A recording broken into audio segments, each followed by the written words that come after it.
نبی صلی اللہ علیہ وسلم نے فرمایا انسان اللہ سے دعا مانگتا ہے، زندگی بھر مانگتا رہتا ہے، اور اللہ زندگی بھر دعاؤں کو قبول کرتے رہتے ہیں، لیکن اس کو نظر نہیں آ رہا ہوتا،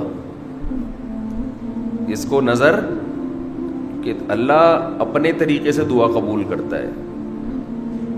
اگر اللہ ایسے دعا قبول کرے نا، آپ نے ادھر کہا اے اللہ میری تنخواہ ڈبل کر دے، آفس گئے، باس نے کہا کہ جناب نئے وزیر اعظم نے جو اعلان کیا ہے اس کی منظوری ہو گئی، ٹھا ٹھا کر کے ایسے دعائیں قبول ہونا شروع ہو جائیں تو غیب پر ایمان ختم، پھر تو دعا کی ترغیب دینے کی ضرورت ہی نہیں رہے گی۔ سب لوگ مصلی لے کے مسجد میں آ جائیں گے، سارا دن دعائیں مانگتے رہیں گے کہ اللہ سے جو مانگو ملتا ہے، خربوزہ مانگو خربوزہ ملتا ہے، تربوز مانگو تربوز ملتا ہے، افطاری میں پکوڑے مانگو پکوڑے ملتے ہیں، سموسے مانگو، بھوک لگ رہی ہے کیا کریں، سموسے ملتے ہیں، جو مانگو وہ ملتا ہے۔ دعائیں تو لازمی قبول ہوتی ہیں، لیکن انداز وہ ہوتا ہے جو اللہ کرتے ہیں۔ اللہ کہتے ہیں میں اپنے طریقے سے کروں گا۔ اب اس کی بڑی لمبی چوڑی تفصیل ہے کہ کیسے قبول ہوتی ہے۔ بعض دفعہ جو چیز مانگ رہے ہیں اللہ وہی دے دیتا ہے آپ کو، بعض دفعہ اس کا متبادل دے دیتا ہے، آلٹرنیٹ دے دیتا ہے، بعض دفعہ نہ آلٹرنیٹ دیتا ہے نہ وہ چیز دیتا ہے، کوئی مصیبت آنے والی ہوتی ہے، اس دعا کی برکت سے اس مصیبت کو ٹال دیتا ہے۔ آپ اپنے بیٹے کے لیے بچی کے لیے دعا مانگ رہے ہیں اس کو ٹھیک کر دے، وہ ٹھیک نہیں ہوئی لیکن دوسری نے بیمار ہونا تھا، اللہ نے اس سے وبا کو ٹال دیا۔ تو جن کا غیب پر ایمان ہوتا ہے وہ تو مانگتے ہیں، اللہ سے مانگتے ہیں۔ پتہ ہے بھائی یہ ہو نہیں سکتا کہ جس خدا نے کہا ہے کہ میرے سامنے ہاتھ اٹھاؤ، حدیث میں آتا ہے اللہ میں اتنی غیرت ہے کہ جب کوئی اللہ کے سامنے ہاتھ اٹھا کے مانگتا ہے تو اللہ کو خالی ہاتھ لوٹاتے ہوئے حیا آتی ہے۔ بڑے سیٹ کے پاس کوئی بھکاری جائے اور پیسے مانگے اور وہ اس کو دھتکار دے تو بھکاری کہے گا نا یار نام تو بڑا سنا تھا آپ کا، بڑے سخی ہو۔ تو اللہ کو حیا آتی ہے کہ ان ہاتھوں کو خالی لوٹائے، دیتا ہے لازمی۔ تبھی ہم نے اہل اللہ کو دیکھا ہے کہ مانگتے بہت ہیں، بڑی لمبی لمبی دعائیں مانگتے ہیں۔ لوگ ان کو بے وقوف سمجھتے ہیں کہ یار یہ ہر وقت مصلی پہ دعائیں مانگتے رہتے ہیں لمبی لمبی، ملتا تو کچھ ہے نہیں۔ انہیں پتہ ہے کہ یہ بہت ملتا ہے اللہ سے مانگنے سے، لیکن اللہ کا انداز ایسا ہوتا ہے کہ صرف وہ مانگیں جن کو غیب پر یقین ہے۔ یعقوب علیہ السلام ساری زندگی مانگتے رہے اللہ تعالیٰ سے، اس مانگنے کا بدلہ کیا ملا ہے؟ دوسرا بیٹا بھی اللہ نے چھین لیا۔ عجیب بات ہے یا نہیں ہے؟ پہلا بیٹا گم ہوا تو اللہ سے اس کے ملنے کی دعائیں مانگتے رہے۔ دعا کیا قبول ہو رہی ہے؟ قحط پڑ گیا، کھانے پینے سے بھی گئے، اس سے بڑی مشکل۔ راشن لینے کے لیے بھیجا مصر اپنے بیٹوں کو، تو دوسرا بیٹا بھی بولو گیا، وہ بھی بادشاہ نے رکھ لیا۔ روتے روتے آنکھوں کی بینائی چلی گئی۔ آپ کی اولادیں آپ سے کیا کہنے لگی ہیں؟ تاللہ تفتأ تذکر یوسف، اللہ کی قسم آپ یوسف کو ابھی تک یاد رکھا ہوا ہے۔ حتی تکون حرضا او تکون من الہالکین، آپ کی جان نہ چلی جائے۔ تو زبان سے یہ نہیں کہا کہ میں اللہ سے مانگ مانگ کے تھک گیا ہوں لیکن اللہ دینے کے لیے تیار نہیں ہے، میرا تو دوسرا بیٹا بھی گیا۔ جب دوسرا بیٹا بھی گیا ہے نا، اس وقت یہ الفاظ کہے ہیں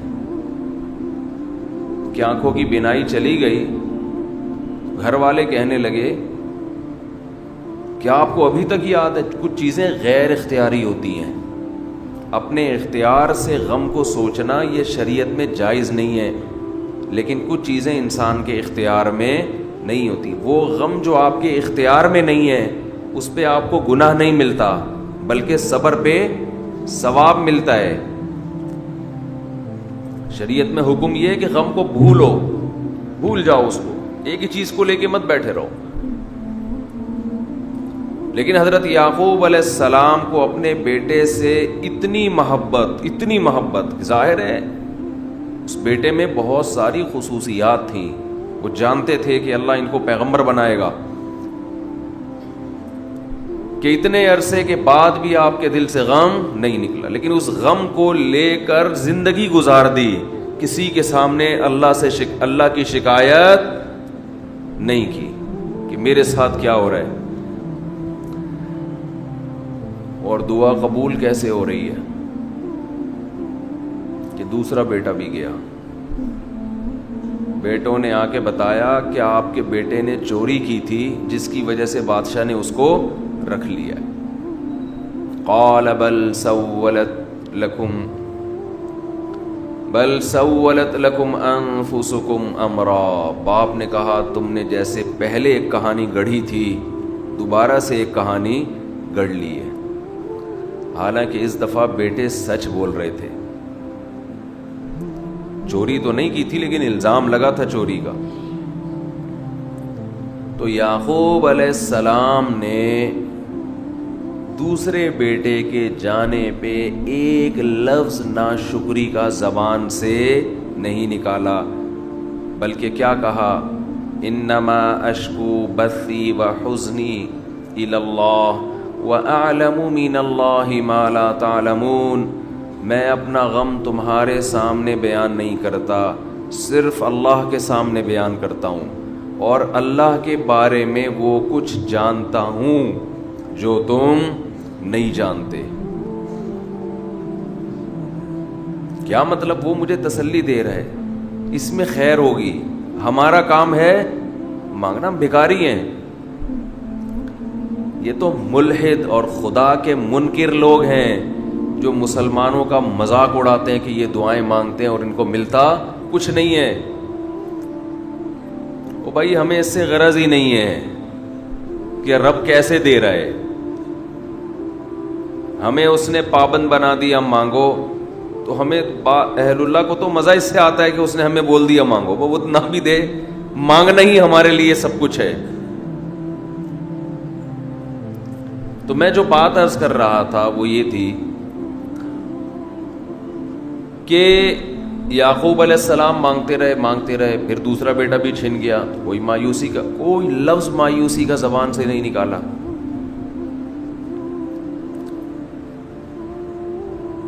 تو حدیث میں آتا ہے کہ ایک بندہ مسلسل دعا مانگتا ہے اور اللہ قبول کرتا ہی رہتا ہے، یہاں تک کہ یہ بندہ ایک دن زبان سے ایک لفظ نکالتا ہے، کیونکہ اس کو قبول ہوتے ہوئے نظر نہیں آ رہی ہوتی نا دعا، یہ زبان سے کیا لفظ نکالتا ہے کہ میں دعا مانگتا ہوں مگر اللہ قبول نہیں کرتا۔